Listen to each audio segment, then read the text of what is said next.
Hello defence aspirant. आज की video में हम बात करेंगे क्या बहुत लोगों की बहुत ज़्यादा एस्पिरेंट है जो कि ये बात कर रहे हैं कि 2025 में अग्निवीर ख़त्म कर दो, एज लिमिट 2 साल बढ़ा दो, वगैरह वगैरह बहुत सारे थिंकिंग उनकी माइंड में चल रहा है। तो मैं आपको इस वीडियो में क्लैरिटी दूंगा। उससे पहले हमारे एक सब्सक्राइबर है जो हम पर्सनली उनको भी जानते हैं, रोशनी यादव करके, जो हमारे स्टूडेंट थे।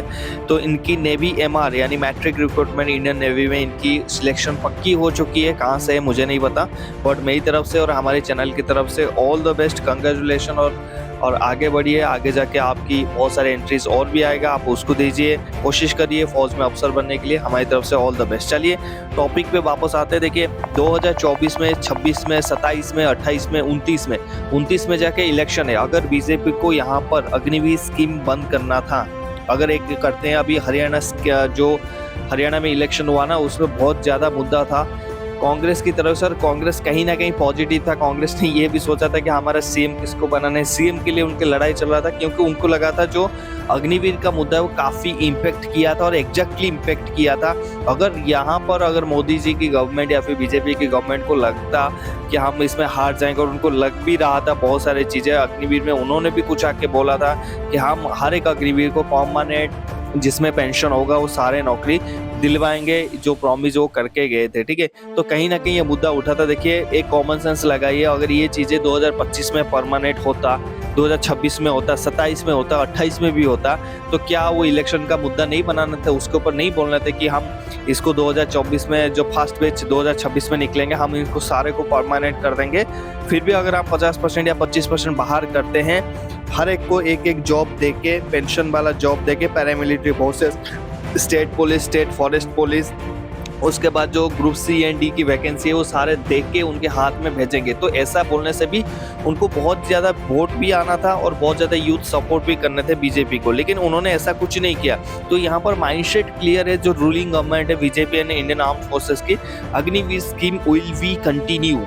यहाँ पर आप ज़्यादा इसमें स्ट्रेस मत लीजिए कि अग्निवीर योजना बंद हो जाना चाहिए, बीजेपी बंद हो जाना चाहिए, ये होना चाहिए, वो होना चाहिए। देखिए अभी ये गवर्नमेंट ने स्कीम ला दिया है, तो इसके ऊपर भर्ती अभी चल रहा है, आगे चलेगा। अगले साल आपकी 2025 फरवरी में इसकी नोटिफिकेशन आ जाएगा आर्मी की, और 2025 के अप्रैल में आपकी एग्जाम्स होगा। तो मेरा आप सभी से रिक्वेस्ट है, ये सारे चीज़ों में मत पड़िए। जिस हिसाब से अगर आपको लगता है कि मुझे इंडियन आर्मी, नेवी और एयरफोर्स ज्वाइन करना है एज ए परमानेंट, मैंने कल एक वीडियो डाला था जिसमें 10 से 15 एंट्रीज ऐसे बताया था लड़कियों और लड़कों के लिए, जहां पर आप परमानेंट एंट्री भी कर सकते हैं। ठीक है, पूरी तरीके से खत्म नहीं है, तो वहां पर जाके आप देख सकते हो। उस वीडियो का लिंक भी मैं डिस्क्रिप्शन और Telegram channel army sir official में मैंने डाल दिया है। आप में से बहुत सारे लोग ऐसे हैं, 30-35 कैंडिडेट ऐसे हैं जो अभी मेंटरशिप हमारा रख के सिर्फ वो पढ़ाई कर रहे हैं, उनको इस अग्निवीर स्कीम से या परमानेंट रेट से कोई मतलब नहीं है, क्योंकि हमने उनकी माइंडसेट को बिल्कुल चेंज किया है इस तरीके से कि गवर्नमेंट ने अगर स्कीम लाया है तो इसमें अगर भर्ती चल रहा है तो आप कुछ नहीं कर सकते। आपका काम है पढ़ाई करना है, इसके लिए तैयारी करना है। आप फालतू में दिमाग लगाओगे तो कहीं ना कहीं चीज़ें आपको, जिस चीज़ों के लिए आप गोल फोकस कर रहे हो, कहीं ना कहीं वो नुकसान होता रहेगा, आप चीज़ों से भटक जाएंगे। इसीलिए आप ये मत सोचिए कि अभी तो ठीक है, जब राहुल गांधी आएगा वो पटाख से चेंज कर देगा, 2029 में जो इलेक्शन होगा उसमें राहुल गांधी आएंगे तो खत्म कर देंगे। भाई इतना इजी चीज़ नहीं है खत्म कर देना। कोई एक चीज़ें शुरू हो जाते हैं ना, उसको खत्म करना बहुत मुश्किल होता है। ठीक है, क्योंकि 2029 में राहुल गांधी की सरकार आएगा नहीं आएगा, जिस हिसाब से उनकी सीट है 99 इस बार, उस हिसाब से वो गठबंधन बना के अगर सीटें भी लाएंगे तो बहुत मुश्किल हो जाएगा।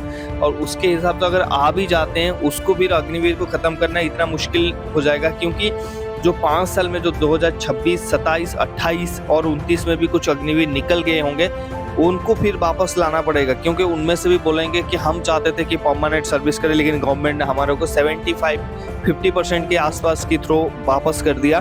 तो 50% हम भी चाहते थे, उसमें से भी 20-30% हम सर्व करने के लिए, तो हमें भी दिया जाए। वो कोर्ट में जाएंगे और उसमें कहीं ना कहीं ये चीज़ें होगा। हाँ, एक चीज़ हो सकता है, अगर डेफिनेटली वो करना चाहे तो वहाँ पर क्या हो सकता है कि आपकी जो परसेंटेज है ना, अभी 25-75 है, जो प्लान चल रहा है 50-50 का चल रहा है, अगर ये प्लान का 50-50 नहीं भी हुआ कोई बात नहीं, अगर वो सरकार आता है उसको 75-25 जो इंडियन आर्म फोर्सेस की जनरल ने सजेस्ट किया था कि 75 बेस्ट ऑफ बेस्ट सोल्जर्स को रखेंगे और 25% को हम आउट कर देंगे, जो कि बिल्कुल सही स्कीम था और 25% को आउट करना चाहिए, क्योंकि बहुत सारे ऐसा कैंडिडेट है जो 4 साल के बाद फिट नहीं रहते फौज के लिए। मतलब मैं उनके लिए बात नहीं कर रहा हूँ, जो डिसेबिलिटी होता है, फिजिकल कैजुअलिटी हो जाता है या फिर किसी का हाथ पैर टूट जाता है, उनकी बात नहीं कर रहा हूँ। ऐसे भी बहुत सारे कैंडिडेट होते हैं जिनकी वेट बढ़ जाता है, जो अपने आप को फिजिकली फिट नहीं रखते हैं, तो वो सेना के लिए कहीं ना कहीं वो चिंता के कारण रहता है। तो इसलिए 25% अगर कंपटीशन रहेगा तो बंदा अपने आप को फिट रहेगा। लेकिन इस रूल के हिसाब से अगर और एक रूल लाया जाए कि जितने भी फिट हैं उनको रखा जाए और जितने भी अनफिट है उनको आउट किया जाए, वो सबसे बड़े स्टेप। मान लीजिए अगर 100% कैंडिडेट हैं, अगर मान लीजिए आपकी जो फिजिकल स्टैंडर्ड के हिसाब से, ड्रिल के हिसाब से, वेपन ट्रेनिंग के हिसाब से अगर 50 फिट है तो 50 ले लीजिए, अगर 60 फिट है 60 ले लीजिए, 90 फिट है 90 को रख लीजिए। अगर आप मानते हैं कि 20 ही फिट है, इसमें फिट वेट है, पास हो रहे, तो 20 को ही रख लीजिए, बस बाकी को आउट कर दीजिए। तो ये तो बढ़िया स्कीम हो सकता है, ठीक है। मेरे हिसाब से तो मेरा सुझाव यही है। लेकिन अगर आपकी माइंडसेट ये है कि 2025 तक अग्निवीर स्कीम बंद हो जाएगा या फिर 2029 तक बंद हो जाएगा, आई एम आपको ये क्लियरली स्टेटमेंट देना चाहूँगा, अग्निवीर स्कीम बंद नहीं होगा। It will be continue. Agniveer scheme percentage में, पेमेंट में, सैलरी में, बेनिफिट्स में, आपकी कॉम्पेंसेशन में चेंजमेंट हो सकता है, बट द स्कीम जो है अग्निवीर अगले आपका जब तक बीजेपी गवर्नमेंट है तब भी रहेगा, और आगे जाके भी आपकी गवर्नमेंट जब चेंज भी होगा, कांग्रेस भी रहेगा, तब भी ये अग्निवीर स्कीम से ये चलना शुरू हो जाएगा। धीरे धीरे लोग इसको इंडक्ट करना, लोग इसको पसंद करना शुरू कर देंगे। जैसे बाहर देश में होता है, 4 साल 2 साल के लिए आते हैं, फिर सेना में सर्विस देते हैं, फिर जाके बाहर सर्विस करते हैं। तो उस हिसाब से चीज़ों में चेंजमेंट आएगा, लेकिन आपकी भर्ती अग्निवीर से ही होगा। और उस दिन भी देरी नहीं है, जो SSC-GD और पैरामिलिट्री फोर्सेस है, धीरे धीरे वहाँ पर भी नजर जाएगा। अगर अग्निवीर 3-4 साल बढ़िया से चल जाता है और यहाँ से जैसे 2026 के बाद जब लोग आउट होंगे ना, उसके बाद सर्वे किया जाएगा तो 26, 27, 28 में जो लोग आउट हुए वो अभी क्या कर रहे हैं। अगर वो सही जगह पे फिट हो गए, सही जगह पे वो चीज़ें मतलब सुधरने लग गया है, इंडिया में वो चीज़ें सुधरने लग जाएगा, तो कहीं ना कहीं पैरामिलिट्री फोर्सेस में और बाकी जो फोर्सेस में इसको लाने की बहुत ज़्यादा चांसेस रहेगा। लेकिन अभी 2026-27 तक तो मुश्किल ही है, 28 के आसपास हो सकता है, क्योंकि बंदे जाने के बाद क्या कर रहे हैं, क्या उनकी फ्यूचर है, कैसा है, उसके ऊपर सवाल आएगा। फिर उनकी प्लेसमेंट कैसा है, कौन सी वहाँ पर सर्विस कर रहे हैं, उनकी लाइफ कैसा चल रहा है, उन्होंने शादी की है कि नहीं, उस चीज़ों पे जब सवाल उठेगा, सर्वे बैठेगा, उसके बाद ही इसका क्लैरिटी होगा। लेकिन 2029 तक तो आपका अग्निवीर स्कीम ही रहेगा। आपको अग्निवीर में आना है तो अग्निवीर में आ सकते हैं, नहीं आना वो आपकी मर्जी है। बाकी 2029 के बाद भी अग्निवीर कहीं नहीं खत्म हो रहा है, आपकी परसेंटेज को वहाँ पर बढ़ा सकते हैं या फिर 90%, 95% कर सकते हैं, लेकिन जो स्कीम में भर्ती हो रहा है उस हिसाब से आपकी रहेगा।